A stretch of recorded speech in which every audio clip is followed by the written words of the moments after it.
खुदावंद दे जिंदगी बख्श कलाम चों ज़बूर नंबर 17। ऐ खुदावंद हक नू सुन, मेरी फरियाद ते तवज्जा कर।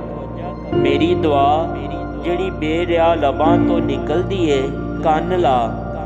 मेरा फैसला तेरे हजूर तो सादर होए, तेरियां अखां रास्ती नू वेखन। तू मेरे दिल नू आजमा लिया है, तू रात नू मेरी निगरानी कीती। तू मैनू परखिया ते कुछ खोट ना पाया। मैं ठान लिया है कि मेरा मुँह खता ना करे। इंसानी कामां च तेरे लबां दे कलाम दी मदद दे नाल मैं जालमां दियां रावां तो बाज रहा वां। मेरे कदम तेरे रावां ते कायम रहे ने, मेरे पैर फिसले नहीं। ऐ खुदा, मैं तेरे कोलों दुआ कीती है, क्योंकि तू मैनू जवाब देगा। मेरे वल अपना कन झुका ते मेरी अर्ज नू सुन लै। तू जेड़ा अपने दहने हथ नाल अपने तवक्कल करन वालियां नू उन्हां दे मुखालफां तो बचाना है, अपनी अजीब शफकत विखा। मैनू अख दी पुतली वंगरू महफूज रख।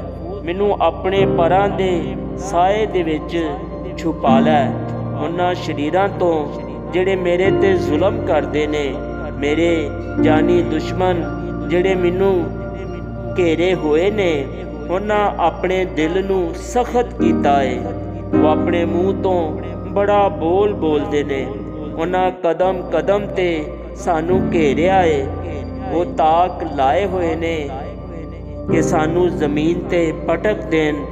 वो उस बब्बर दी मानिंद ने जेड़ा फाड़ने नू हरीस है। वो गोया जवान बब्बर है जेड़ा पोशीदा जगह च दिपकिया होया है।